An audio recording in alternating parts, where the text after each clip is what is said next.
Good evening, everyone, and welcome to our lecture series for the College of Architecture and Design. And before we begin with the lecture and the official introduction, just a couple of announcements. One is that this session has been approved for AIA, American Institute of Architects, continuing education credit. So for those of you that are licensed architects with the AIA, or, no, it's actually only licensed architects because I don't think this is a health, safety, welfare lecture. So, oh no. So the sign-up sheet is just right outside in the hall, thanks to Sally Ilk. Thank you, Sally. And next, I want to make sure that everyone is aware and is invited to 7 o'clock on Tuesday, the Presidential Symposium. It's something that happens during homecoming week, and this is going to be an interesting symposium. It's titled Reclaiming Detroit with Design and Technology. And it has, it's being moderated by Frank Beckman, a radio personality and a talk show host. Panelists will include Robert Gregory, who's a Senior Vice President with the Downtown Detroit Partnership, Rainey Hamilton Jr., who's President of Hamilton Anderson Associates, a very well-known architectural firm, W. Kim Herron, who's with the Kresge Foundation, and Faye Nelson, who's the President and CEO of the Detroit Riverfront Conservancy. And they will get into a very spirited discussion, I'm certain. Whoops, and I just turned off the... It's okay. You know how to get out of this? Okay. They will have a very spirited discussion about the future of Detroit. And we want all of you to attend this lecture if possible. So with that said, I would like to begin tonight's formal program with an introduction of Professor James Stevens, who will introduce our speaker. Jim?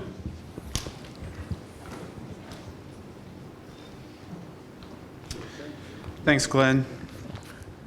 Before I start, I'm going to make a shameless plug for an exhibit opening tomorrow night at 6 at Studio Couture in downtown Detroit.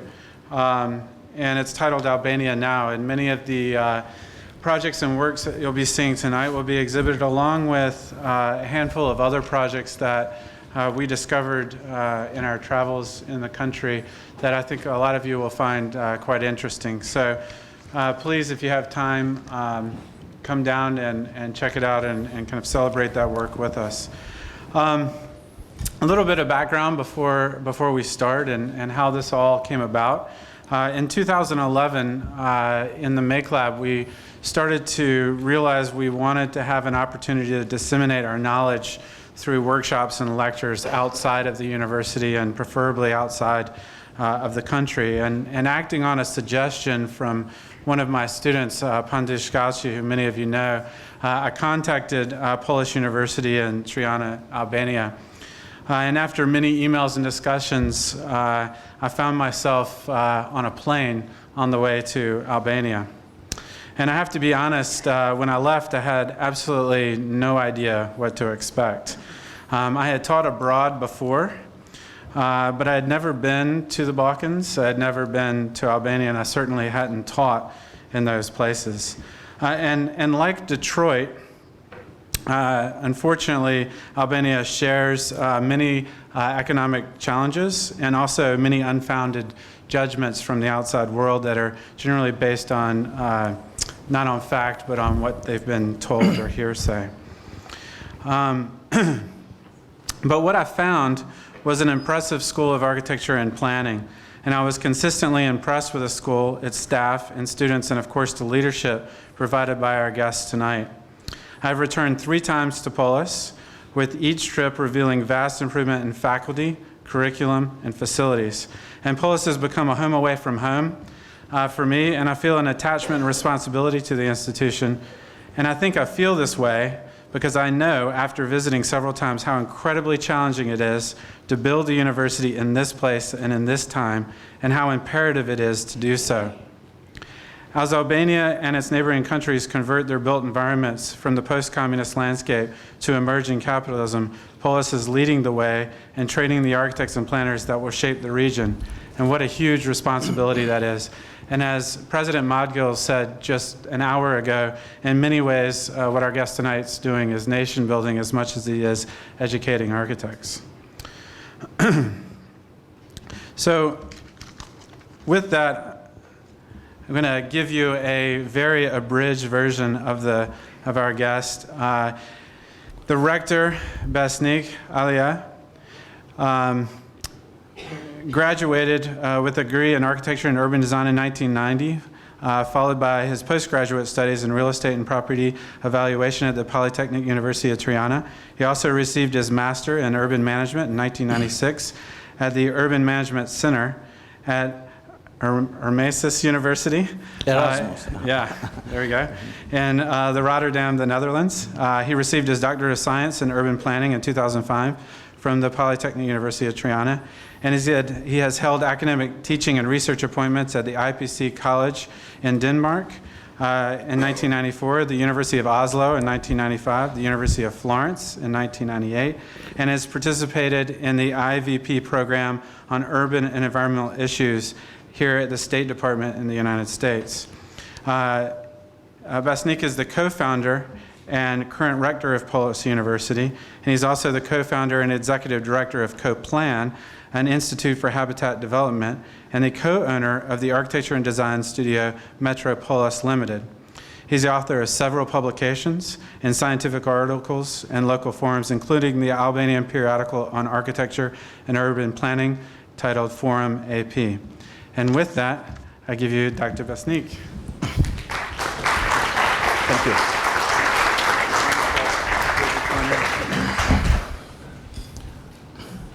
It works, huh? Thank you for the humble introduction. I want to thank Glenn and James for making possible my visit here, and also Albanian students that created this sensibility about Polis and about our work there. I'll try to make it fast because it's a quite intensive story, and it has to do with Albania that entered in the turbulent period of drastic changes after the 1990. So it has to do with the collapse of communism in East Europe. But keep in mind that Albania at the time was like the Northern Korea of Europe. So it was very isolated. Private property was denied. The government was practically deciding for everything. Religion was forbidden. So it went to a certain extreme that people thought that it would take time to repair it. And it is like this, but in fact, people are moving really fast, faster than you can think, you can imagine. So actually, Albania is one of the most aggressive economies in the region, in Europe. Despite the problems that with recession worldwide, Albania relatively is doing quite okay because of this young population, energetic people, and strong entrepreneurial initiative. In this presentation, I'm going to focus basically in 4 parts, telling a little bit about Albania from urban and architecture point of view, introducing the experience of CoPlan, Institute for Habitat Development, a non-governmental initiative that was created at the beginning of the 90s by a group of people, including me, with a lot of idealism and positivity to change the country, to contribute for the country. And it's basically focused on the first stages of urbanization in a moment that Albania was really having serious troubles. It's not the same Albania now, but nevertheless, this experience were very important for us. Later, I'll move, on basis of this experience, we establish Polis University as an alternative education institution on architecture and city sciences. And I'll try to conclude with some practice from our studio in terms of architecture, urban design, and planning, hopefully to meet your expectation. I choose this picture and the title because I want to show, from one side, the nonsense existing there, but also the energy and the fact that people and business are moving faster than the government. Government is lagging behind. You see, there is no coordination. So there is a kind of clear vacuum after the change in a society that was totally meant to be planned and organized by authorities. And suddenly authorities collapse and people enhance their future. So energy, because in this society with a lot of problems inherited from communism, suddenly you see the future entrepreneurs coming up and developing. Everybody becomes a kind of entrepreneur in this country. So basically, I'm talking about experience of these three institutions: Polish University, Koplan, which is in fact the origin of our university, and Metropolis, which is part now of the Research Institute of Polish University. This is the image of Albania. A few months ago, Albania celebrated 100 years of independence from Ottoman Empire in 1912. When the Ottoman Empire was dismissed, Albania and many other Balkan countries, many other countries won somehow this freedom. A moment that somehow was repeated in 1990, after the collapse of communist empire. You see, of course, there were a lot of celebrations. And you see that the city is quite interesting in terms of having the heritage, Christian and Muslim, living together in harmony. It's quite interesting case, this, for Albania and Balkans.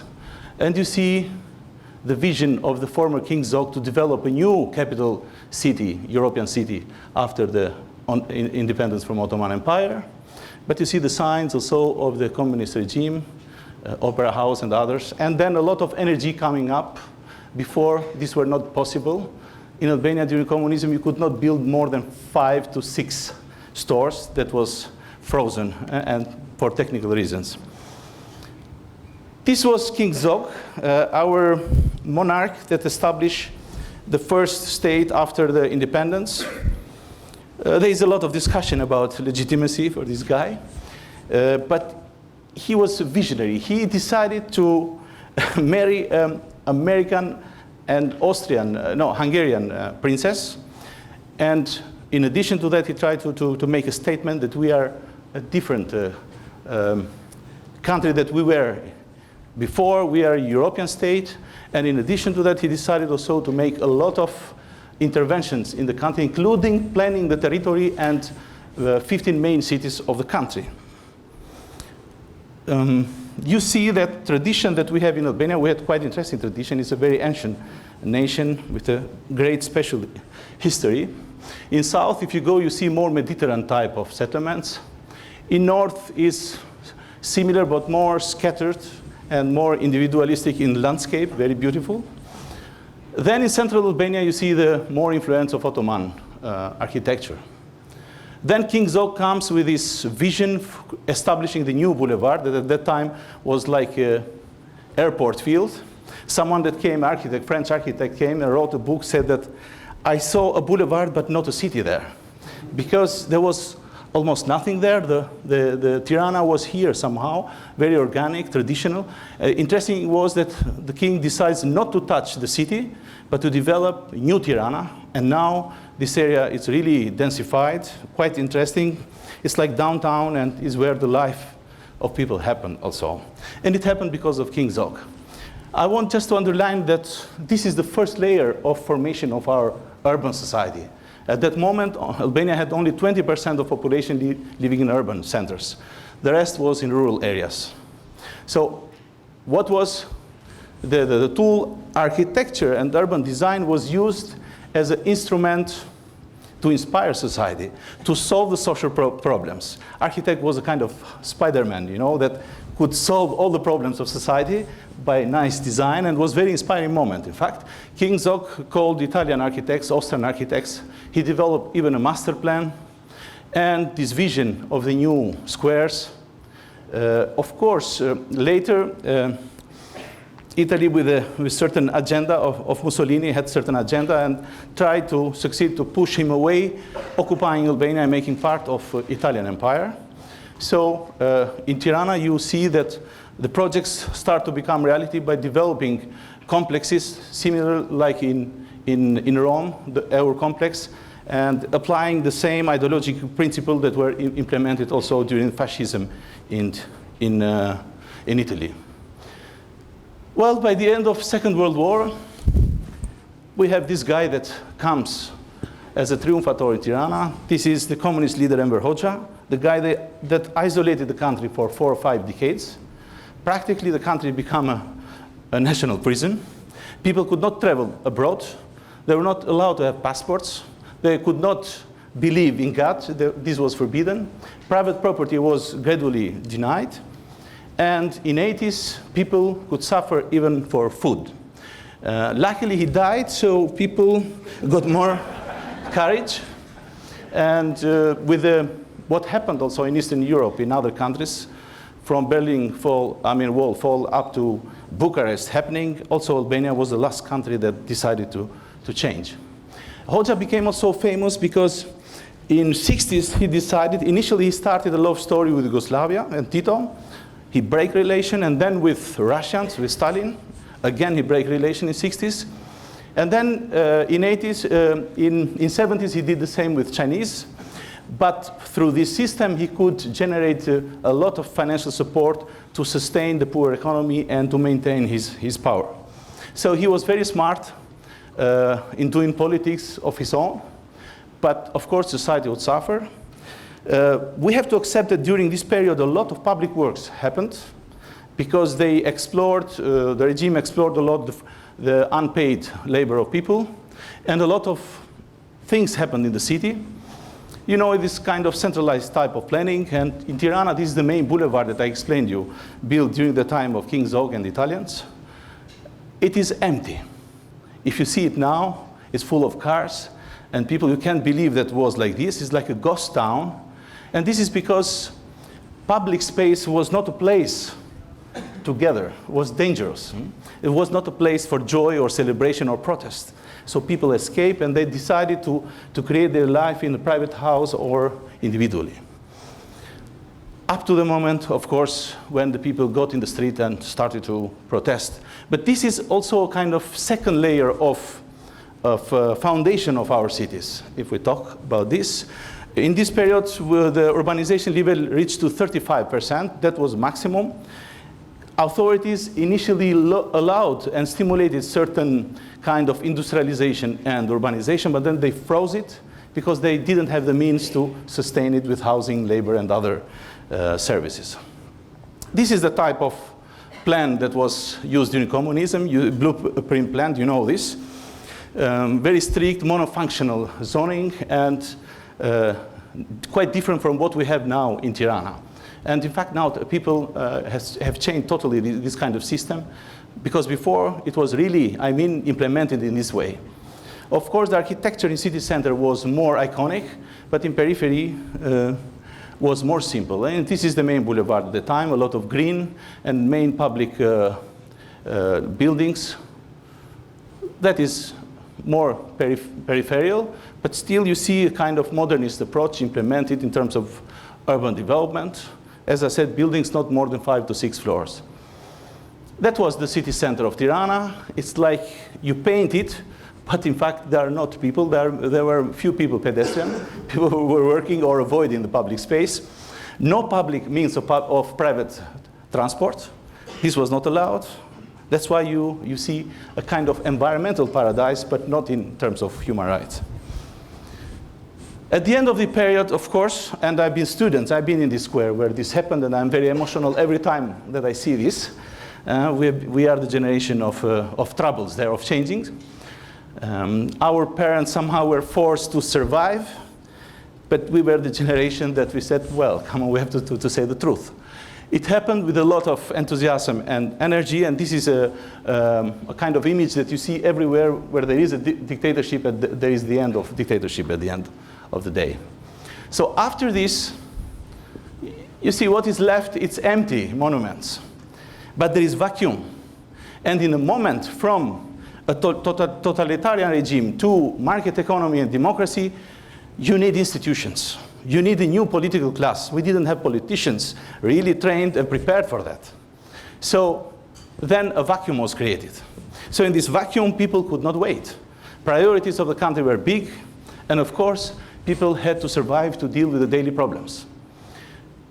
1 million people already left Albania in the 90s in emigration, either legally or illegally, formally. These are the dramatic happenings in early 90s when people took the ships and went practically to Italy. It's something that Italians did centuries ago by going to America. It's quite interesting, but that's why a famous Italian director produced a movie about this story. It's called L'America, because this was what Italians were saying at the time. This was L'America for Albanians. So in the moment when these 1 million people left and 3 million are left in the country, there is another movement, because 1/3 of the population is living in urban areas and 2/3, mainly rural areas, remote in mountain, displaced by government, by authorities. So what you see is that people from these remote areas, that is like 70% of the territory, try to go in the western side, which is flat, more near to the sea, more near to the capital region especially. And in the 4-5 years of political change, this is a study that shows the influx of people moving from remote areas to other bigger cities or to the capital city. And you see that most of the problems remains in the northern eastern part of the country, which was the poorest in the country at that time. The indicators, social economic indicators, were 10 times lower than the average of the country.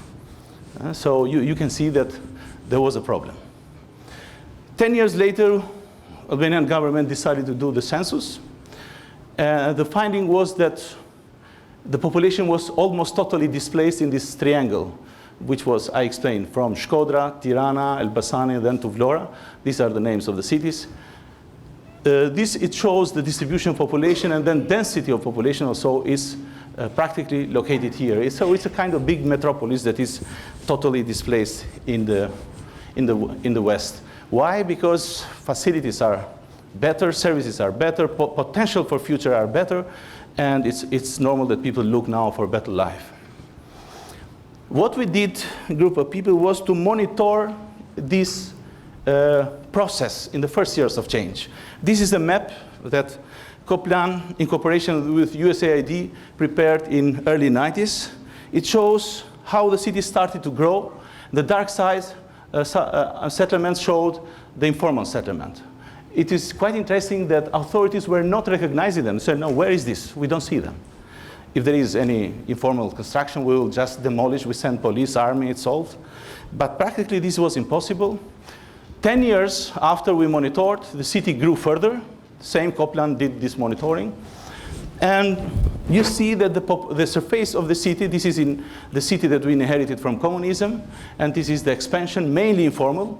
So the surface of the city doubled, population tripled, just in 10 years. This was not possible to be sustained by the means that authorities had, the institution had. So the gap, the vacuum, is clearly increasing every day. I remember very well this. After 3 years after change, I had to travel in North Albania, and suddenly I see this picture. I just started working at university as a young assistant, and all the colleagues there, professors, well experienced, they didn't know about this, because they were focused there in university, not getting the contact with the daily problems. And I was shocked. I was quite impressed. This was not typical for Albania up to that moment. And you see barracks, things that are built in one night, suddenly wood, plastic, or improvised materials. In fact, here it starts the third layer of foundation of our cities. It started with informality. The symbol became a neighborhood called Bathore, so Bathorization. It was the process of informalization of the territory and expansion of the city, especially in periphery, but not only, also in the city center. So this is what Copland documented at the time, our institute. This is in 94. 6 years later, the neighborhood densifies. Now it's really transformed in the city. And you see that it's not happening only in Tirana, but it's happening also in Durrës, the main port city of the country, part of metropolitan area of capital city. Explosion in periphery with informal area, and at the same time, densification in the city centers.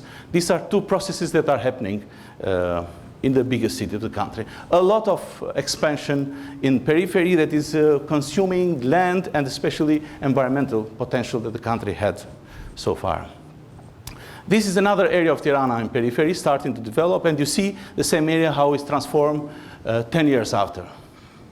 It's a big boom of construction. So we shift from a logic of a city that fulfills the basic needs for the people that were somehow imprisoned in communism, coming now to the country they wish to live, to a city that goes to maximizing profits on individual basis. People try to grab opportunities. Initially was a basic need, later become a speculation of business. Even the projects in the municipality, the plans, the tentatives, always try to speak for densification of city center, verticalization, although the very important architects were involved, but not knowing very well the situation. This is the master plan that was done in 2003 by a municipality and the former mayor at the time that in fact brought a lot of change in the city. Now, recently he became the Prime Minister of Albania, not occasionally I believe. I'm going to show something in the presentation. This was done by Architecture Studio, Paris, master plan for the city center, because the mayor believes that the city cannot wait for the plans. The plans need time.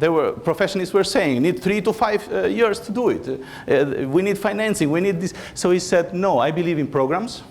So we can start to intervene in different areas and produce something.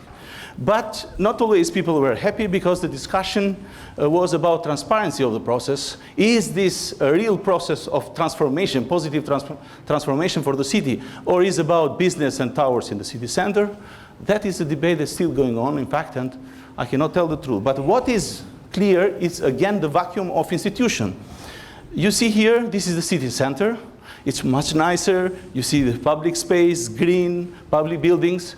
Further you go into less public space and less planning, more informality. So less control, if I can call it presence, is better to say, from authorities. And of course, people run to the private initiative. They can not wait for authorities. Everybody buys a private car in a country that a private car was a dream. Could be a second-hand Mercedes bought in Germany or Italy or whatever. But people are rushing the street, and streets are empty now, are filled with cars. And everybody's running to create a private shop, a private initiative. Everyone wants a house, and people have difficulty to understand why this is happening. Professionals worldwide known coming to Tirana, trying to help authorities to solve, they could not do anything. Why? Because this huge amount of problems accumulated, need for housing, need for freedom, now is translated in revenge for the past, trying to get what was forbidden and missed in the past. Without passing this wave, it is almost impossible to solve this problem. So what is the result? You see, especially in unplanned areas, a loss of public space and a lack of access. And you see, even in the case, Albania has a big potential of tourism. Even in this case, because of lack of planning, you see that everything is done on the back of public interest. So you see cars parking just in front of the place where tourists are supposed to stay. It's not everywhere like this. If someone wants to come in Albania, please come. It's an amazing country. I tell you later, but I'm showing the process. So this is the structure of the city, 10 years, 15 years after the change. You see organic areas or structures over time, and suddenly you see new buildings. It's like a urbicid, it's like a virus that is intervening, although there are plans in some cases, sometimes there are not plans. These are works done by architects which are supposed to do certain urban studies, but in fact, you see that solution is done on plot basis, on individual basis, not on unit. Just study it and see where is protect the public interest there. This is not possible. Even in the well-structured housing complexes that we inherited from the past, again, there are new constructions or interventions with high-rise building that somehow increasing density and destroying. Also in periphery, a new landscape is created. New shopping malls are coming after 90s, 2000. Asphalt is introduced for parking. But you see, even highways, there is this informality of signs. There is this chaos because the sign is more important than architecture. The message in the market economy becomes more important than the architecture. At the end, I can say that in this struggle to improve life, to create a new identity, we suddenly left this creation of this identity to the hands of people. And of course, it has positive parts in a society that was desperately moving from dictatorship, to freedom, and you need time to go to the balance. But in fact, as a result of this, we created also a kind of turbo culture, turbo capitalism, turbo architecture, and turbo urbanism, which is fueled by the money that is coming mainly from immigration. In the 90s, 50% of GDP was coming from remittances, from immigrants, and actually it is like 15%. So, as I said, it is more important design rather than architecture. You can do architecture without architects, without any rational logic, but you solve the problem and then you dream your own castle. You can be very aggressive to exploit your plot and maximize the profit without thinking what is going on here, because there should be someone to do this job. And of course, this is the Palace of Dream. A guy that suddenly comes from mountains, settled here, he built a basic house, and then he develops the business. I studied this process. This is in beginning of 90s for cars that came from Germany to repair. Then later, it's like a motel. He developed this, but it was not successful. Then he built a restaurant here because tourism grew and a lot of people were traveling. And on top of it, that he did a house to make a clear statement that I own, this is my property. I got revenge for the past. I was not allowed. Now I have my business, my house, my everything.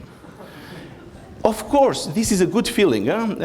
We can discuss about quality. We can discuss about the fact that it's not good planning and there is no, community feeling. But people are proud what they do. With or without architect, they're proud because it's their creation, it's their baby. And it's a big effort they put to create. It's an incremental growing society and you need time to invest. They put everything in this. It's like a dream. The dream that you had also in the past, creating America. This kind of atmosphere made also well-known architects crazy sometimes.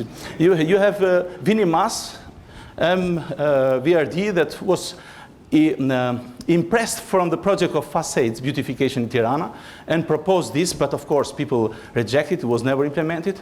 But you have a story like this that make also you laugh.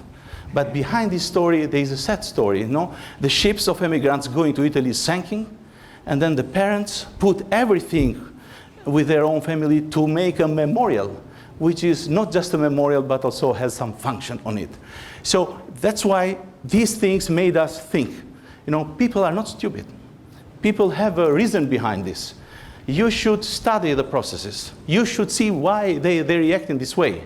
Where is the failure of institution? Where is the failure of community? Where is the failure of people? And this was the driving force for us, Koplan, to start to go to the core of this problem, to attack exactly informal settlements in Albania.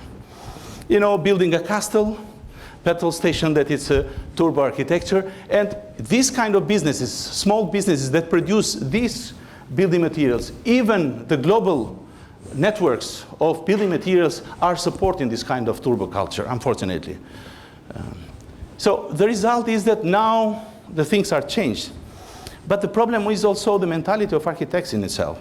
A traditional architect that is trained during communism, or the school that still radiates this mentality there, would do this building, would do a lot of balconies. We call the syndrome of balconies, for example, even that they are never used.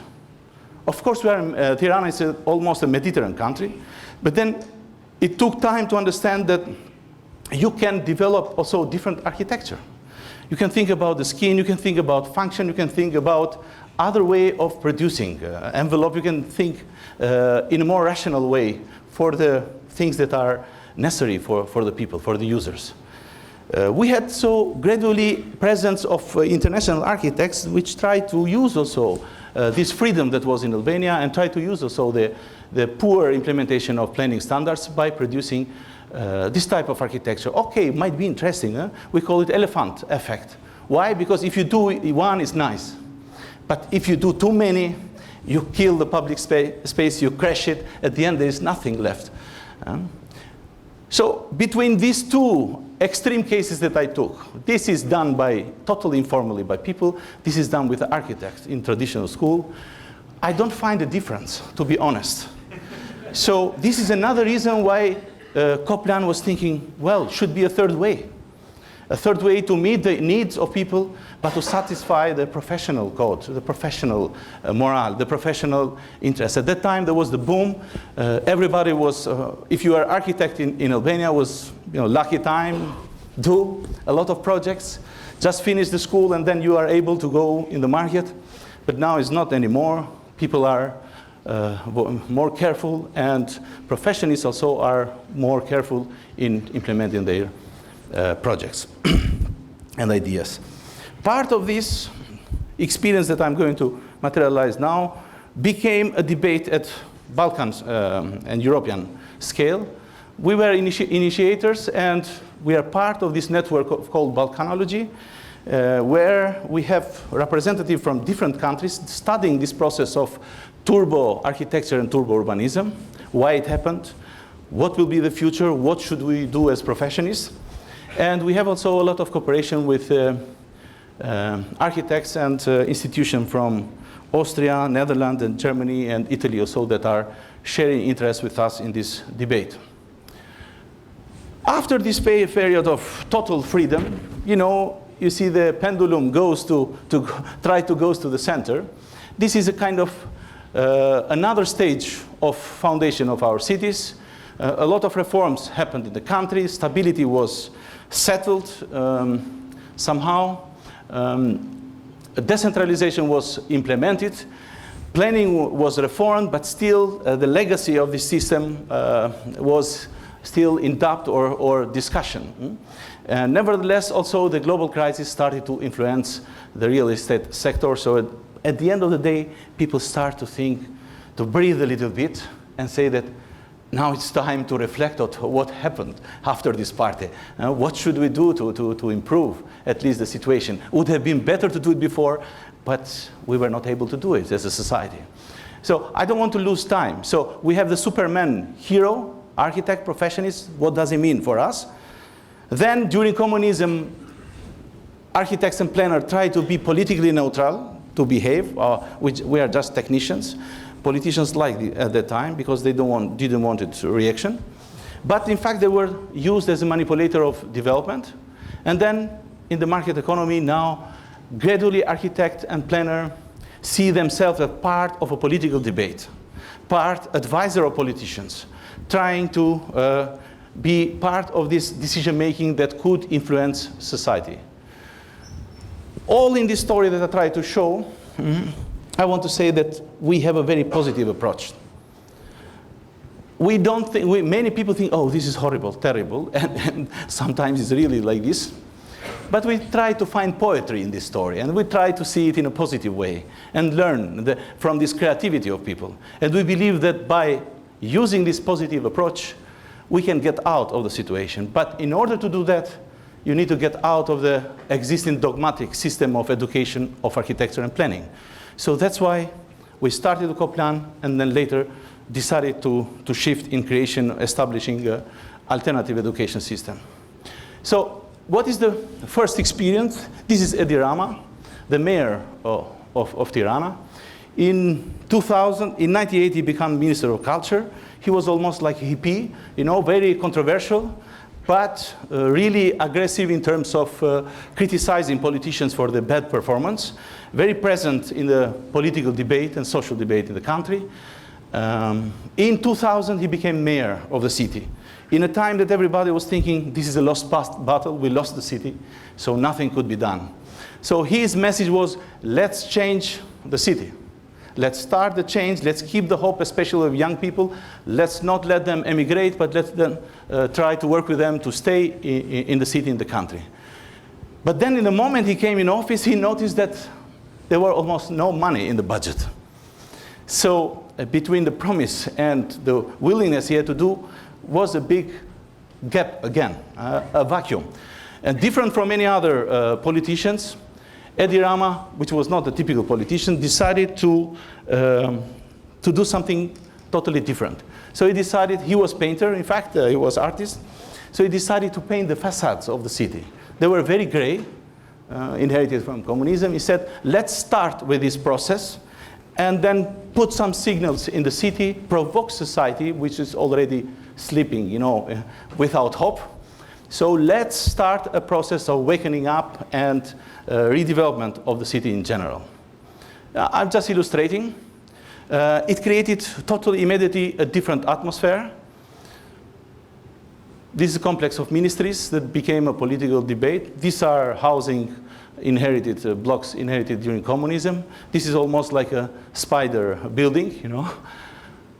Famous international artists started to come to Tirana because he organized also the International Biennale of Contemporary Arts. So through them, he started to promote Tirana, to give a new image. And you know very well what does it mean to have a bad image as a city. You need to change it. And suddenly Tirana becomes attraction. Attraction, everybody starts to speak about this mayor that is quite controversial but very interesting. So this is one of the well-known now Swedish artists that work of Swedish artists that did with the facades. And there are many like this. Every year there are new introduced. But there is a lot of criticism also about this. Why painting only the facades in the public, in the main roads? Is this a kind of fake process? Well, you can say yes, but Edi Rama had the answer. He said that, look, I have to start somewhere to wake up people. I do the facade that is in the public side, which is have public interest, and I let people to learn this process and to continue here. In some cases, people took initiative, some cases not, but at the end of the day, we won the battle with the city in terms of community. Community became positive and active and part of this process. I just illustrate this process with few images while I drink some water.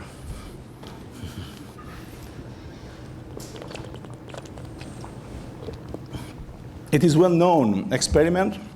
If you go to Museum of Architecture in Rotterdam, in Vienna, MoMA also, they consider it as one of the most interesting experiments in the cities around the world, where art became a kind of driving force to transform the city. You can say a lot about this, and I have also a lot of research. Practically, city was divided 50-50 almost about this, because also politics came in the story. What is this guy doing? Why is doing that? He's causing trouble to us, so he's changing the normal way of doing politics. But he continued. Many public spaces were brought back. Also, informal construction in city center for business purposes, small scale, were destroyed or cleared and replaced to open up spaces for public space, green, and parks. Okay, I want to continue because we should not lose time. So that is the plan that I told you, and I'm not losing time again. So he's tried to use now the processes of international, the presence of international planners of architects in competitions that were open to these guys to come to Tirana and to give ideas about the city. This is Vinny Mas, again, that produced this project that was really a big debate in the city. This is too far, this is too much, this is not serious. But there was a logic behind. There was this idea of reinterpreting the chaos around and trying to bring order. That was the idea also of Edi Rama. But how to do, is this the way or not? This is a kind of discussion. And out of these processes, several new objects came in the city, including some of the towers that I showed in the master plan, like this one. This is a studio of young architects from Belgium that came in Tirana, won this competition. And I read 2 weeks ago that MoMA considered this one of the 10 most beautiful towers built in the last decade. I have the reserves about this, and the city have a lot of reserves. But if you come in the roads in Tirana and see the building in itself from different perspective, you'll notice some quite remarkable and different interesting elements of the facades. You have Mario Campi that coming here and proposing the competition for the new parliament. This was the headquarters of the Communist Party, and his message is that after the transformation, it became the headquarters for the parliament. And they wanted to create a new building for parliament or extend the existing building. So he came with the logic that this is the extension part, democracy prevails over dictatorship, and that's why it should be heavy and on top of this. Again, there was a lot of discussion. The project was not implemented. At the end, there was a proposal for a new site. This is the mausoleum of dictator that was done by his son-in-law and his daughter designed. They were architects. It didn't function like this too much, but it's a pyramid designed and implemented in the 80s. But during the 90s, it was used as an international center for culture. Suddenly, it ended up not maintained. It had a lot of political connotation. It was left without function. Politicians decided to destroy. People reacted, and professionists. Again, city was divided 50-50. A lot of politics behind this discussion. Then a process of competition, Kopi met Blau comes and won this project for the new parliament, which almost started to be implemented, but then political changes happened and it is frozen. We don't know what will happen yet. Koplan, this was somehow a part of the experience of Edi Rama. There's a lot to say about this guy, but I didn't want to go further. I focused a little bit in our approach. This was quite different. We met with Edi Rama halfway, in fact. We started at low scale to grassroots level to community, and this started from top up from politics.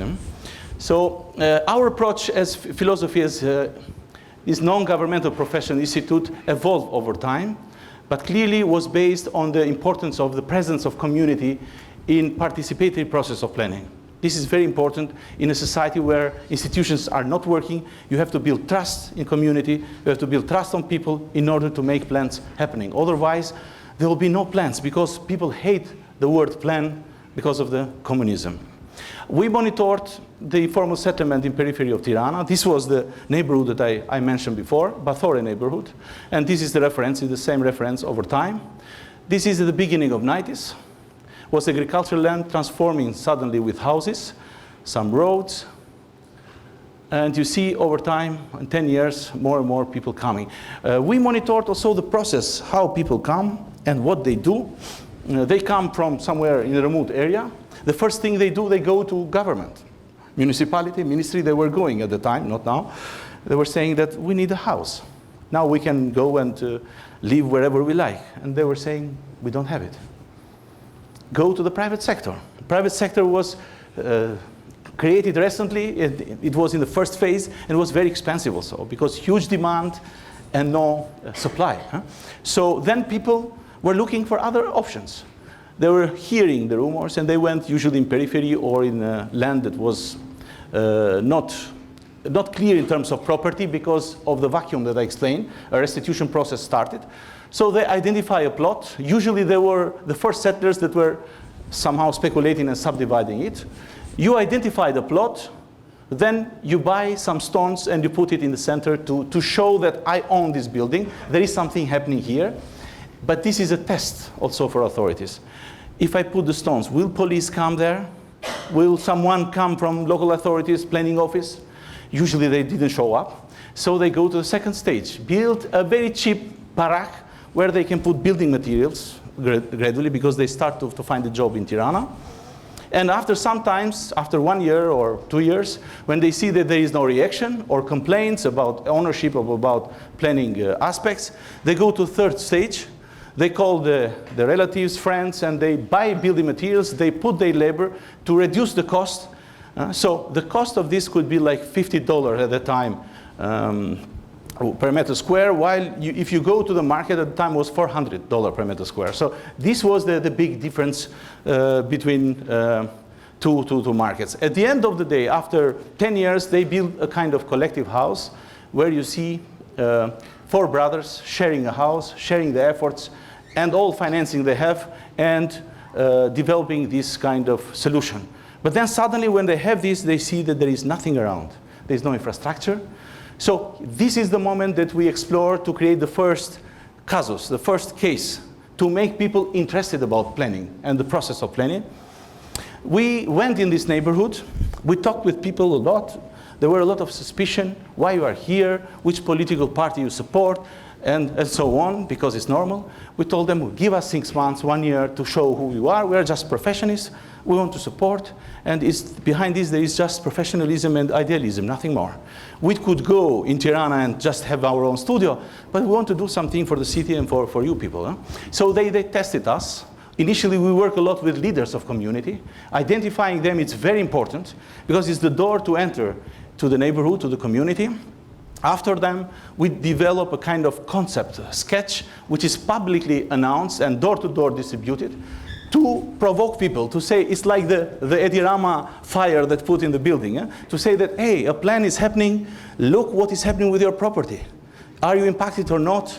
Come and comment if we can find a solution, but we need to find the solution which is acceptable for the whole community, and it's also producing positive results in total.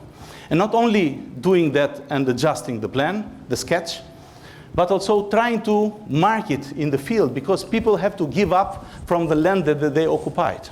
In some cases, they have to remove also the buildings, and the community had to take care about them. These are some of the first sketches that produce a basic concept. It's not the perfect planning, I know this, but the basic standards are supposed to be met. And you see that informal constructions are trying to be somehow integrated with more formal developments, and then that's why we cooperate with not only with community but also with local authorities. These are long, tiring community processes where, to a certain moment, we met a representative of a project of the World Bank that was struggling to reform planning system in Albania, but no one was understanding them. So suddenly they see a project like this happening, and they said, where have you been, guys? Okay, can we cooperate for this? Because we need some examples, and then through this we can build the cases to go at national scale. It started like this. Groups of 15 to 25 houses, we call them subdivision. We ask them what are the basic needs and how they think about the nuclei. And then you go in the bigger unit and bigger neighborhood meetings. Through this, you develop a vision about neighborhoods, and you see how this vision is matching with the city ideas, which is designed together also with local authorities. That is a map that shows that we are not only planning there, but we are trying to play the facilitator, the moderator, also with development agencies, with religious institutions, with government projects, trying to coordinate, because they were pouring money in different aspects and not focused on producing something that is really in total something positive for community. So coordinating this also was very important. We started from pilot scale, in small scale, and you see that people, at that time very poor, start to give up from the land and from housing, and there is no police needed there, like in case of city center, where Tirana had to put a police and army to demolish the buildings, but it's done with people themselves that they are convinced. We understood that doing this process, you need to work also with vulnerable groups that are very important factors in this process, with kids, with young people, and also to work with women. For example, if you ask a man what is the priority in this development of the neighborhood, they will say maybe a road. But if you ask a woman, they will say water for sure. So these were the basic needs that we had to work with different social groups, building some basic, very basic infrastructure. We were letting people to build them. As they wish. We were sacrificing a little bit the quality initially, but trying to get them in this process with a positive attitude. A lot of, here it was the moment that we learned a lot cooperating also with social workers. These processes have to be related to the anthropology of the processes that is happening in the neighborhood. You need to know what is going underground, and for that we enter door to door doing surveys. Social economic surveys, trying to understand the problem, economic level, how much they can pay for the infrastructure that is coming, etc. Cost sharing principles. A lot of debate also at city scale. You see the mayor coming, discussing here, presenting for the first time the logic of open forums, we call it, where every year, several times every year, we were meeting in one of the main hotels of the city and trying to share, to debate an issue about city planning, city development, different issues that are of public interest, and often media was invited to also broadcast them to reach people, to reach communities. A lot of publication and campaign. At the end of this process, it took us 10 years, but at the end of this, we came to a point that understood also that we could not deal forever with this. We had to produce models where people are active in process of participate in the process of planning and also implementation of these plans, but gradually transfer this to authorities, trained authorities to do this process and let them to do, because we could not replace government. We are their facilitators, we are professionals. So in this picture I show the chairman, the mayor of Tirana at the time and chairwoman of the district or region of Tirana signing partnership agreement with community representatives. After we did the plan, after we did the first interventions, we invited them to sign an agreement for improving 5 basic services on basis of this plan on cost-sharing principles, and also asking government, which was backed by World Bank, to work with these communities to create the first example of integration, fight segregation, and try to fight also poverty and integrate these people with the rest of community. Because of this, we got the president of World Bank at the time. In 1999 was the conflict in Kosovo, and then he came to visit Albania and Macedonia that were part of this, somehow, this conflict indirectly because of the refugee crisis. And the Prime Minister of Albania, a very young guy, was inviting him to show a project financed by the bank with computers, and James Wolfenson of the time said, no, I want you to see something else. So for the first time, a politician of Albania comes in informal settlements, accepting existence of these informal settlements and making a promise that to people that we will do something about you. That was a starting process that was finalized with a lot of reformation of legislation. This process is finalized also with a plan at city scale, as I said, working with authorities in order to coordinate this intervention. This is the Bathor area, the central area of the neighborhood that I showed you. We recommended them to densify here, provide services and densify population here, orient them to come here. In this area, don't provide services, but get the situation in hand and push people to come here. Here, protect this area because there was airport, and don't let further constructions and should be maintained, and was also agriculture for agricultural purposes. In cooperation with World Bank and the Urban Institute that was implemented, COPLAN at the time makes sure that this plan of the northern part, mainly informal part of the city, was integrated to the Greater Area Tirana plan that was provided at the beginning of 2000. Later, with municipality of Tirana and Edirama, we try to assist in developing a concept for the city of Tirana, trying to introduce the concept of decentralization of the city, because it was too central, ring radial system, the ring, and a lot of radials that were developed during the King's Oak and Italian occupation that I mentioned, to start to decentralize the city with new centers in order to provide more services to new communities and put a balance in terms of quality of life and services for the people. In addition to that, we developed also a concept for the region together with Urban Plan Studio from Zurich, which we have been working also in other projects in the region. Again, here the concept was focusing, not let the informal development grow around Tirana city, but create new alternatives, focal points with services, promote the change of railway system that is very primitive, and try to introduce also near the airport new areas for development where people could be directed in order to let them to spontaneous development. So it started all this process from this road. I just show the process. At the end of the day, it's quite meaningful that one day the people, community there, municipal council decided to put the name of Copland on the road. And I say this, it's very important when you are become useful for the community. The point is that in this chaotic situation where everyone is building its own building without architects, there is no space for architect left. You need to create a space for yourself. And you need to create a respect from community. And that is very important in this process. The same was done in Durrës, as I said, and in 10 other cities of Albania, participated in the process of planning. Also, we have been present also in Tetovo in Macedonia and several cities in Kosovo. But in this case of Durrës, there have been 3, the historical town somehow, the informal city that grew in a almost wetland area, in the past it was dry, and the coastal developments that are a boom of real estate because of tourism. Huh? So this is Durrës.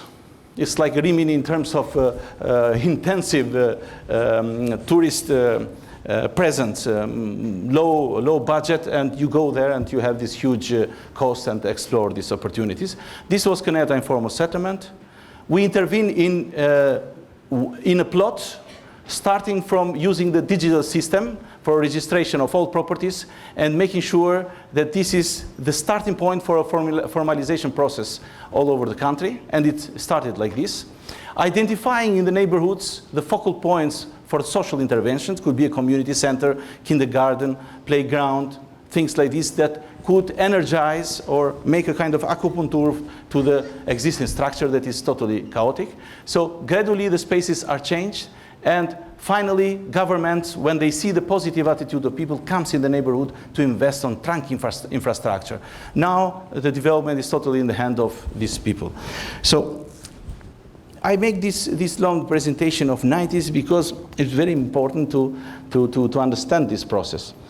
And in case of Albania, we are not in a situation where usually, in the case of Marxist capitalism, where you have, the bourgeoisie and proletarians, and then because of exploitation is created this extra profit, which is the wealth of society and driving force. No, we are in Eastern Europe, usually, especially in cases like Albania, the issue is not about this. It's about a different vertical division, not horizontal. It's having access to services and governance or being excluded. And the fact is the majority are being excluded.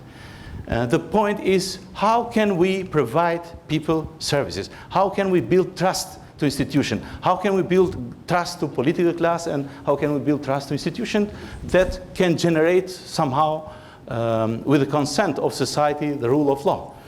And this is a process that cannot come in a day. It needs a lot of reform. We have been working gradually shifting from local community level to the local authorities, and then now we are providing a lot of assistance to central government.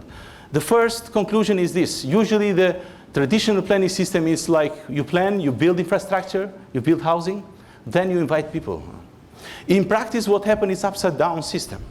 You occupy the land, you build a house, build infrastructure, and then you think about planning.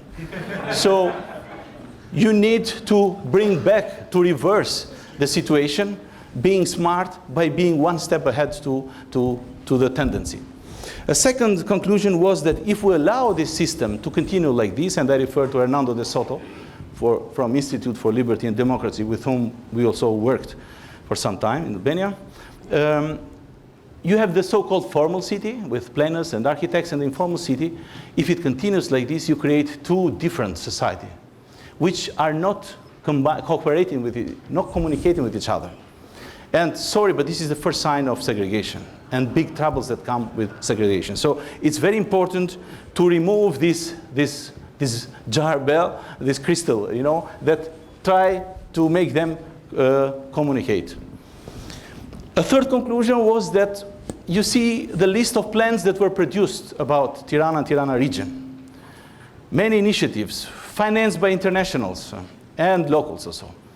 You see only the plan that was done by participatory processes through Koplan in the northern part of Tirana was passing all the procedures, all the legal approvals, and is in the process of implementation. If you go now in Kamsa, it's not perfect, but it's totally different. Totally different. Huh? So then there is the plan of Tirana, which had some support, but not totally, which is pending now. It's improved, but it's still pending for some political reasons. Huh? So the failure is that the planning system failed because it did not represent the interest of society. And it was not only that politicians didn't understand initially the planning, the importance of planning, but they didn't want to hear also about planning because they wanted to be free, to perform in their job. And sorry, but planning is a system that brings you to institution. That was another role that we somehow played as Koplan to sensibilize community for the importance of planning, not as an instrument that limits society, not as an instrument that blocks you, frozen you, but as an instrument that can be in total better than not having it at all. This is a reference of Hernando de Soto and the Institute for Liberty and Democracy. I don't know if you know Hernando de Soto. There's a lot of discussion about him. He proposed a process of reform to pass from informal economy to the formal one with 5 steps. What we did with Coplan in the 90s is somehow dealing with this part, and we dealt with this. We gave a big contribution in building awareness, pilot cases, making the diagnosis of the existing situation of territorial developments in the country. Now we are in the phase of designing a reform and implementing at the same time. But if we want that people are not left prejudiced at the end of this process of formalization, we should not have a situation where they get papers, but they don't have services. Or they have papers, they go to bank, but they don't get credits because they're prejudiced. So you see that fight against this segregation and prejudice is much bigger than making a sketch in a plan, nice sketch in the plan. But it's very important also to enter in process where politics is involved, where economy is involved, where social dimension is present strongly. So you need to think in different layers and different dimensions. This is part of survey that we did on basis of this reform, a survey that was done countrywide in different parts of the cities or rural areas or booming areas. We were going and selecting some model areas, and we were interviewing door to door. We were trying to identify forms of informality, how they are expressed. There are different degree of informality. For example, you see here, this is a legal business, but they register 10 people and they have maybe 50 people working there. Or you have here Bilardo, which is registered, but underground you see a boutique, which is almost hidden. You don't see it. So you have to go inside and to discover this. And the process of subdivision in informal settlements that happened, and the government doesn't know what is going on. Also in documentation, notarization. Quite interesting. We identified 11 identification documents in the country at the time, 11. If you want to rule a country, if you want to establish rule of law, you need to have clarity. How many people are there? How many properties? You have to have a property registration system that was not in place. So we started with identification documents. I'm proud to say that we convinced government that we should remove this and have only 3 documents. The international biometric passports, which is part of the Albanian integration in EU now. I have a passport like this, not with me now, but then the driving license, which is again biometric. It's a like card, like you have it here, and also the ID card or civil status, these 3 documents have a chip, they're interrelated. So now there is some order. We know how many people are. And we have started the process of property registration, so we can also think about taxes, we can think about providing services, and we can provide also better planning also in the same time. I don't explain this, it's interesting, but what we did also was in a participatory way. This is a graph, for example, that shows that we went in the queues. This is the property restitution office. And the law, for example, says that if you go to this office in 1 month, you apply in 1 month, you get an answer and you solve the problem. And you pay, I don't know, $100. In practice, it's not like this. We went there, it took 8 years for them in the process, in the queue, and a lot of corruption, a lot of unclarity. They had to pay much more money underground, and we calculated this. This is part of the informal economy. At the end, we draw a conclusion. The finding was shocking, and I'll show 2 slides. The first, we calculated the informality not only in terms of real estate, but also in economy. 80% of the properties in real estate had some extra legal features. I will explain this, what it is. And 90% in business. So we calculated that the total dead capital or informal economy, not really active in the market economy, was like almost $13 billion US. So you see, it's 4 times more than the official aid given to Albania during transition. 9 times more than foreign direct investment. It's 9 times more than total reserve. And we projected the speed of this reform. Albania is really lagging behind if we want to be integrated in the EU. So that's why we said we need really serious and radical reforms to improve this institution, to avoid vacuum, to try to bridge people with governance, with authorities. This was shocking for politicians initially. Initially, they denied the findings, but then now there is more interest, more and more every day. Another finding was the typology of informality. We identified 4 main columns where the economy is staying. The first one is illegal economy. Illegal economy, oh, these are the bad guys. Prostitution, drugs, traffickers, this kind of people with whom you don't have to do. You fight them, you try to at least minimize at any cost, because these are people that cause trouble, organized crime. And we put also some, it was like 10 to 15% at the time in 2007 of the economy. And Albania, I said, after that did a lot of progress in arresting more than 60 criminal groups exactly to fight this process. That was monitored by EU and the international organization. Informal economy, 30 to 35, these are the guys in the formal settlements in Bathor that I mentioned you. These are not bad guys, but they don't have alternative. They don't have legal alternative and affordable alternative. So they fell in the trap of informality by building something to solve their own problem. 35% of the economy, and this is like people that we should not make war with them. We should try to get them on board. We should incorporate them. We should, by entering this process of formalization, neighborhood improvement, infrastructure development, cost-sharing principles, what I showed with Koplan, and which is possible, and now it's in the process of replication by legislation in national scale. Extra-legal economy. In Albania, even people like me and you fell in this category. These are not bad guys. This is something like you have a property, for example, because of human mistake or corruption or something happening. Your property is 100 meter, it's registered 50 or 90, I don't know, meter square. So there is a mistake that makes that you do not contribute to the society fairly, the total amount. And you don't register the real value of your property. Could be also in other aspects of economy. I mentioned real estate. Again, this is a question of inefficiency and bureaucracy of the state. Reforms in these aspects, improvement, fight against corruption can also solve this problem in order to integrate these guys to contribute really fairly to the economy. And then this is 20 to 25%. These are the most serious guys. These are the good guys, good example. They have been keeping the most of the burden of the reforms in shoulders. We need these guys to get together and push this away. That's the logic of this reform. We can make a community that is more aware about the importance of institutions.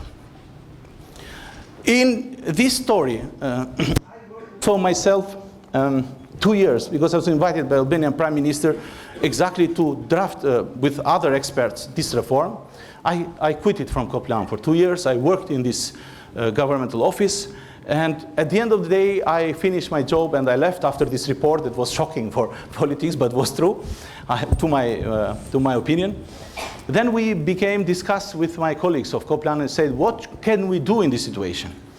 And the conclusion was that we need to do something to create a critical mass of people that believe in change of Albania, believe in positive process of participation, believe in good planning, where the interests of people are put in balance with community and society in general. So then normally education was very important. That's why, again, with this positive attitude, we decided to establish Polish University as an institution that is providing alternative education in architecture, planning, environmental issues, and applied art design, and including also civil engineering. We are working now with different institutions, including some colleagues here, like James, and a few students also came, as I know, to Albania also to join our institution. Not losing time, I conclude by showing some experiences of our work also in architecture. So the fourth project is the building of Polish University.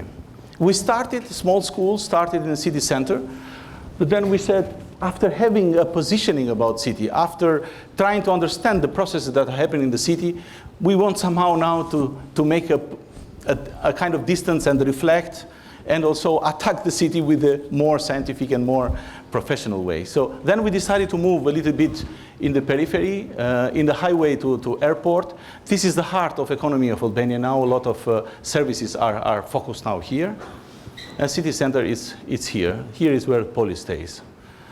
What we see in the way is this chaotic situation, informality, as I explained, a lot of signs, a lot of symbols, and there is lack of order.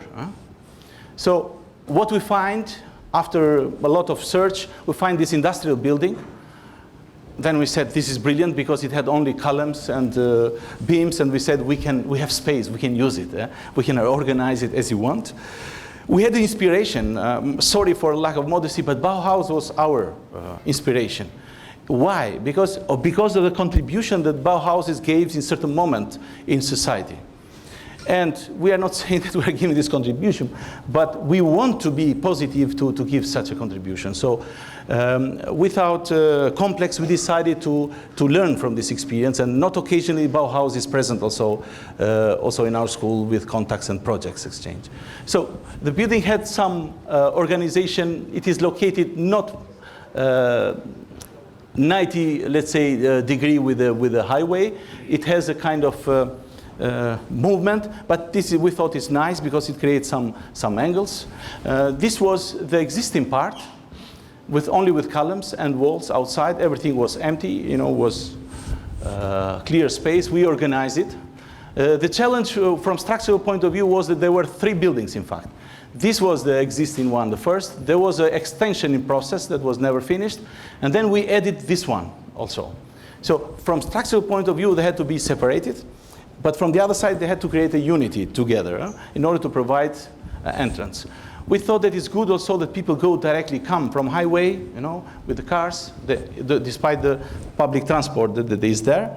They enter underground in order to protect students from projects and models to be wet when it's raining, especially winter, and then get in the hall, and the main hall will be the space where we thought that it's like the meeting point, and we call it a space for thinking. In fact, it's the image also of the university. We had to work a lot in terms of bioclimatic aspects, because the cost, if we do real heating and cooling system, would be more than building in itself. So we developed with our staff and students a team, and then they solved the problem. The corridors in itself were like tubes infrastructure. We created this difference of pressure and a kind of chimney here to get the air and to create a movement in the neighborhood. This is the main facade at the end of the result, the extension part of the building. We had to solve also from structural point of view this creation of this space by this structure that was not possible to solve in Albania. So we solved from calculation, but they invited a specialized company nearby in Italy to implement it. Then the rest was done by local people, monitored by our staff, civil engineers and architects. Was done with a lot of passion and in the participatory process. Getting parents, getting students, getting staff, talking about this, discussing how should be this new school, what is the image, etc. So that was more or less the finding. There is a second building behind. Maybe I should have a slide. This is the back side. We try to keep it simple. This is the second building, now is finished, which is in fact practically not used for the moment, but is reserved for the needs, future needs, mainly for the laboratories we want to develop. This is the main hall that was created because of the extension that I explained. We paved this with this special material that was like, I don't know how to say it in English, but it's similar to the material you have here, but allows you to introduce also colors and shapes and forms that you want, and it's unique. You do it once. Yes, maybe. No, we have another name, but anyway. So this is the space. There are different events. It's a meeting place, this space. It's very important. Big events are happening there. Different classes, auditoriums that were created given the structure that was existing. And of course, the space is always used. There are a lot of events. Actually, every year we have this biennale. 1 year is Tirana Architecture Week, and 1 year is Tirana Design Week. And the starting base is university, but it's expanding all over the city. These are details of the building. This is the main facade and the entry. Okay, we did another project. We were invited actually by US government to participate in a competition in Afghanistan. We were surprised, in fact. We have a reputation in USAID projects, World Bank and other. We have been working with a lot of American institutions, American-based institutions, but they know about us in one way or another, so they said Albania is a good case where Muslim and Christians are living, so religion, it's a society that religion somehow has a solution. People have a balance, and they don't see it as a conflictual part, but they see it as a aspect that people can unite people. So we were selected among 6 other companies to participate in this National Museum in Afghanistan.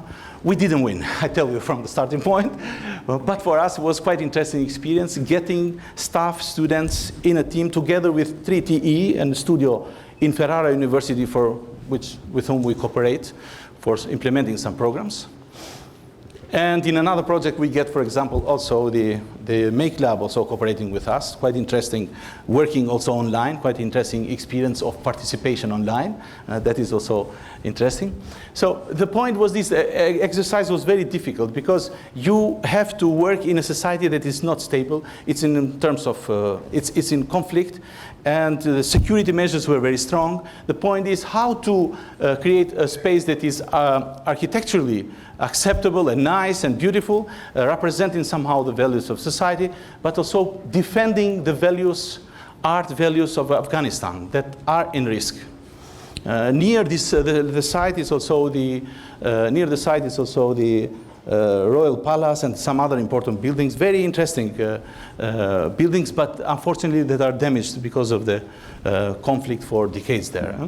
So our point was very difficult exercise.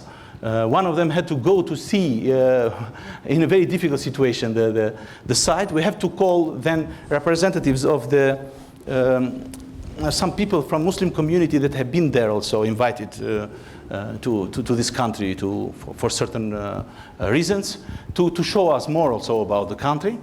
And then we met some people also. We could hook also with some people that were from Afghanistan to show more about history, about how they perceive this.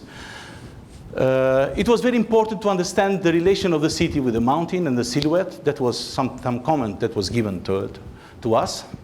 And then translating the urban pattern to a kind of model that could be the basic start in terms of plan and volume for the total building in general. Interpreting also the colors of the context also and putting in the building. So that was more or less the final result. We had to incorporate also motifs from local culture, which were very rich, and trying to see that facades, most of them should have been protective from one side and limiting the amount of light entering in a gallery. Okay, I move it fast. That is the plan, that the existing building and the new building that we proposed. A lot of, it had to have also a certain archive. That was the final outcome. And the point was to make it a reference for the city, because around there are important buildings which are supposed to be also reconstructed and renovated. That is another story. This is the big Bjarke Eagles project in Tirana. He won the competition for the mosque. We tried to convince him, he is a good friend also in Polish, I've been there also lecturing, try to convince him that instead of having a mosque, we want a kind of facility that it contributes for a message, that it's not just a mosque, but it's also a museum of coexistence of the religions in Albania, which he took in consideration, and the importance of the public space. You noticed from my previous presentation that public space is very important for us, the public interest and public space. So then he took consideration, he did a quite interesting job. He won, then there were political change, the project stopped. Suddenly, this was some image of this square that was created. This is the result. It was changed in the, it was changed in the, please laugh because I brought it exactly for that. No, the point is, these are interferences in political aspects. Then the site was changed, and then a project that was imported, parachuted somewhere from a studio in periphery of Istanbul, produced this very traditional thing. Oh, I have to speak for hours for this, but I don't want to do it. But we see here a problem. Now, we were invited suddenly in Pristina, a new competition also there.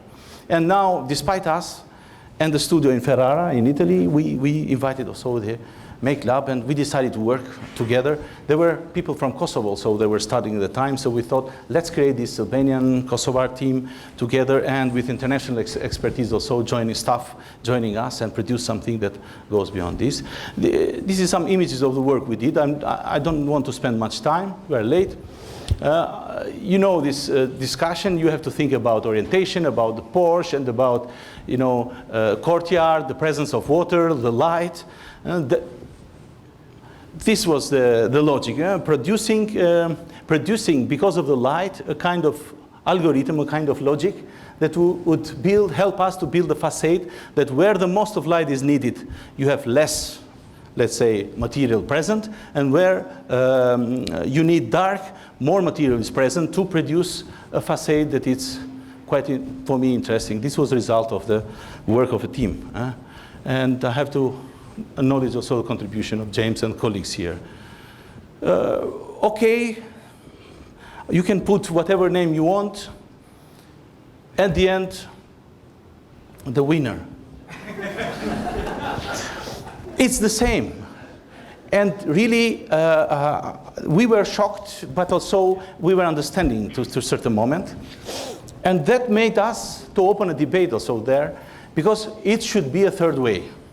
I have, in this moment, I reflected personally. Yeah?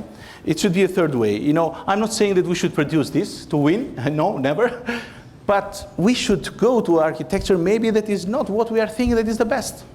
Again, it's about participation. Again, it's about considering Muslim community what they want, about their leaders, and producing something that satisfies their expectation, but also justified also our professional ethic and moral, you know, behind. So that is an exercise for us in Polis to think about. It's happening not only for the mosques, but it happened also. Another thing, we participated in Tirana, an international competition for the extension of the new boulevard. This was very exciting moment. This was a boulevard that would integrate the formal city with informal city, and we said that we know the situation, so we can contribute, why not, for connecting it. The site is this, that is underlined. This is the vision, ambition that we developed, inspired by what the King Zog did 1 century before, you know, trying to have this kind of impact. In Tirana, the river is channelized. The river that we have there, it's polluted and it's not organized, but we thought, don't do the same mistake to put in channel, but try to think for a more sustainable solution, more landscape type of intervention. This is the plot of a railway area, you know, that is left empty, vacant land. And we developed the axis that goes from historical to historical castle, Petrela and Kruja, and passes through the main boulevard, trying to provide a different image for the city. Thinking also about a strategy, we call it blue and green strategy, considering the potentials of the region, because there is almost like an amphitheater with mountains and hill and the field in between, a lot of lakes. Considering these urban structure, and also the issues of public transport there.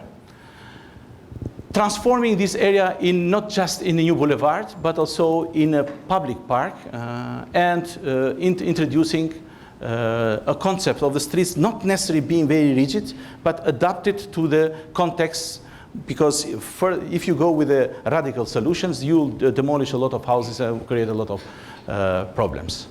So we created a program, like university area, national stadium complex, that is new zoo and the park of the city, purification parks in the river, you know, this activation of this industry that are collapsed after communism, and in the new creative industry for Tirana.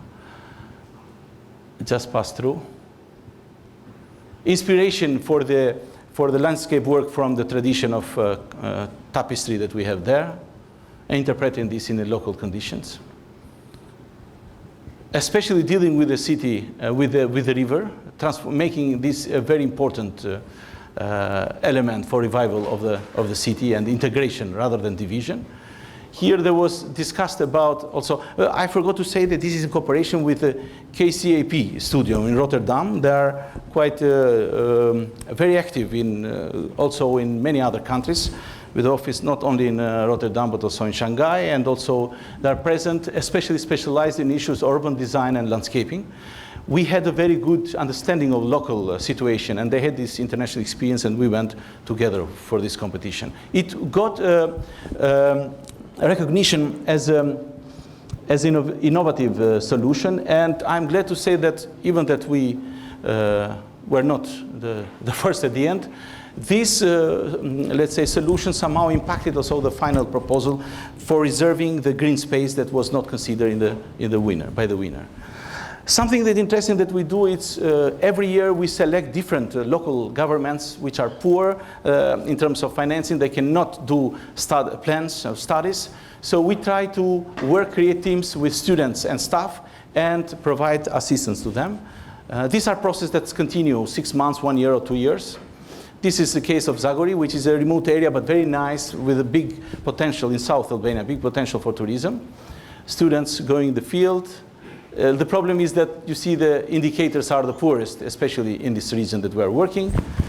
Creating a vision beyond the national border, looking to the relation with the northern Greece, because the area is just nearby to the border to Greece.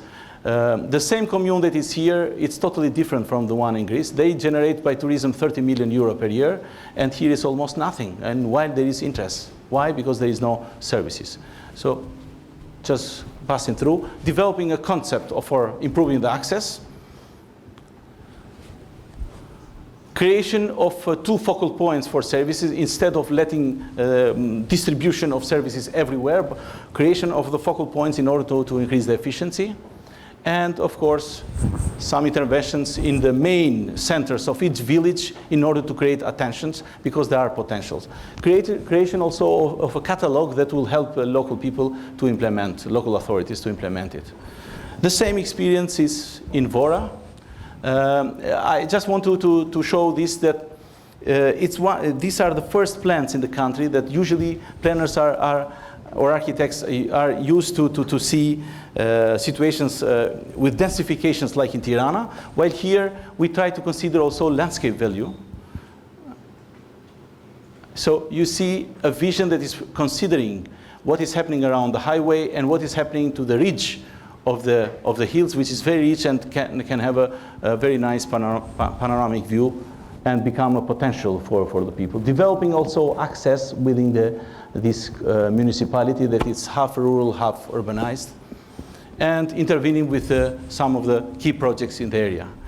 Also in Kosovo, in Peja, this was the site, a former military compound they wanted to develop. It was part of a European competition.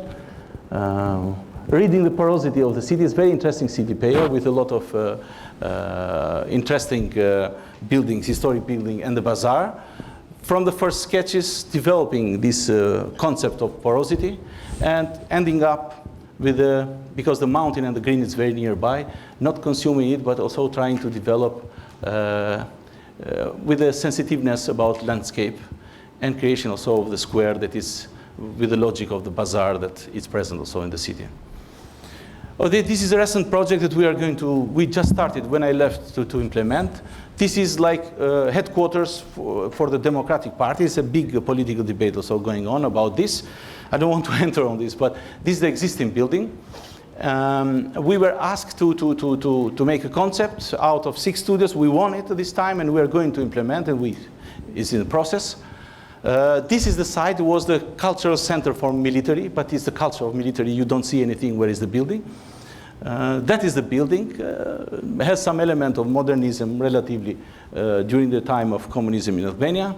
We thought that we should protect the building, we should maintain and clean it from the interventions over time, develop a concept that we have been experimenting in the past with Berlage Institute from Holland, of the city center, not letting the downtown, the city center, divided by walls or fences, but opening up and let people move, normally between buildings that have historical values.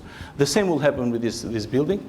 And instead of having a party headquarters, it's like speaking for a Republican Party in US. We want to build a freedom of house where the square that is introduced here, it's a place where people also can meet and not necessarily going to the party and not losing the time. The idea is to develop this square and create other opportunities for the administration to enter from the other side, which connects with Parliament, extending the new building. This side, it's under radiation of the sun most of the year, so we have to think about the facade and trying to create umbrella with transparency, which will give the idea of the protection from the rain, from during winter, but at the same time it's transparent. You can see the sky. The sky is the limit. That's the logic behind. Tirana Architecture Week and Tirana Design Week are two important events. We are working with different people there to promote a new culture. We are devoted in a lot of experiments. This is like concluding. I know that I'm over time now. Every year in City Center we try to produce something. These are simple and used for exposing, for example, international competitions or local products that are done usually by students. This was with Mainz University. We had to deal with bunkers of communism, transform them in backpackers. We saw what people did and we tried to transform them. It was implemented, a lot of discussion, a lot of complaints from local people there because of the ownership, but at the end we did it. We did it. This is a performance from the local artist also about that. This is a plastic bottle bus stop, recycling plastic bottles. It was a campaign, and then trying to experiment with these forms. We monitor how the people react, community react to it, and how the climate factors also change the building. And it got an award from the American Embassy, Act Now, for the civil society. There is a lot of urban activism in the city. This is another case where we experiment with wood material to develop a kind of greenhouse, which could be a model to be distributed in schools of Tirana for promoting the culture of recycling plastic and growing green things that could be used by the school for many reasons. This is part of the process. And this is also another experiment with wood. I'm not going to lose time just to show it's like a dome. The reference was clear. This was lately placed at the center of Tirana during the last days and caused a lot of provocation in the city because they invited also people to remove this several times to draw attention. There was quite a lot of action. And I'm concluding now with this laboratory that we do every year in Sicily. We call it Sicily Lab. I think this is something that we can also cooperate together because students come from different countries also that cooperate with our school.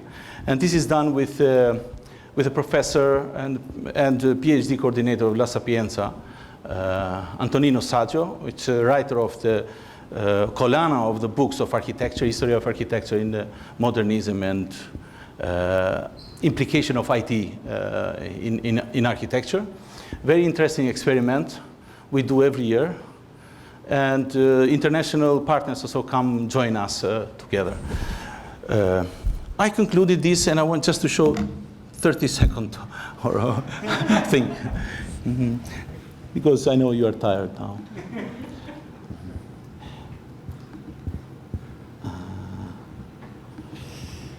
Okay. This is the bunker, I think.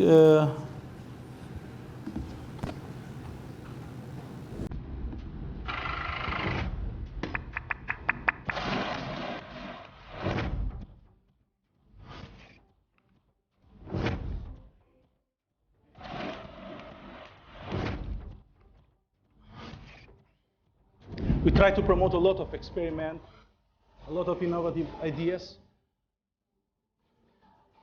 Every year there are different projects chosen.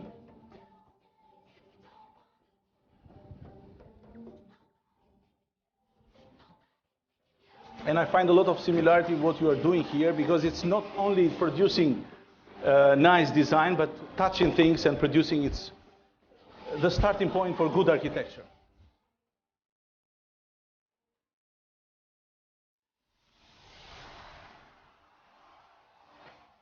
Every year in September we have these events where we experiment. So please feel free when James comes with this parametric design course, or during these days, to come and join us, because we can learn from each other. But I'm sure more Albanian students from Polis and Kosovo will come also here in Lawrence Tech. That initiation of this cooperation so far has been very positive, and we'll like to push it further.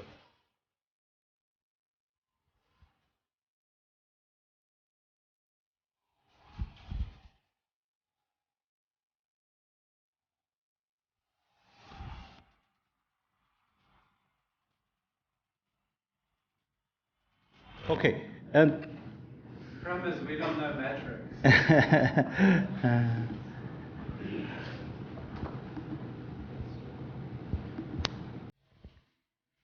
this is the provocation with the dome.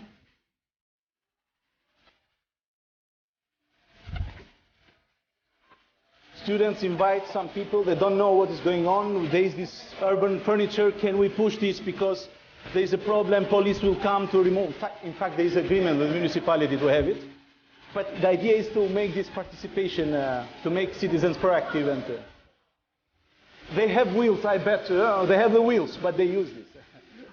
And it was quite exciting.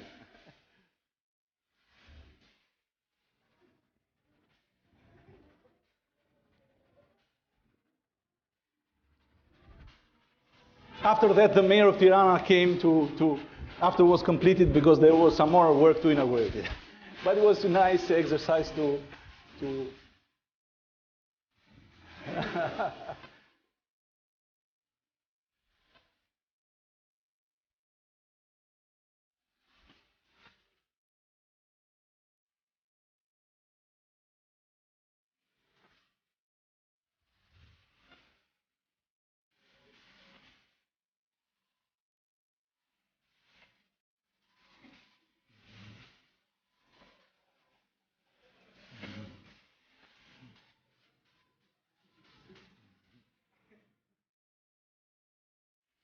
and they have to do it like a hidden camera, you know, because not to scare people.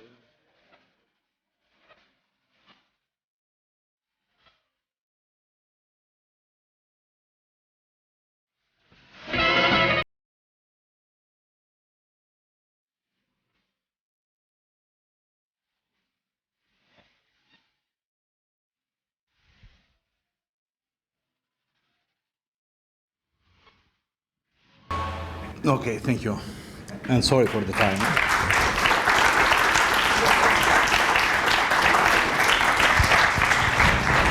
Thanks, Besnik. I don't think we have time for questions, but anybody that wants to hang out and ask questions afterwards. But more importantly, if you want to come tomorrow night at 6, we'll all be there to take a look at the work in the gallery. Thanks for coming.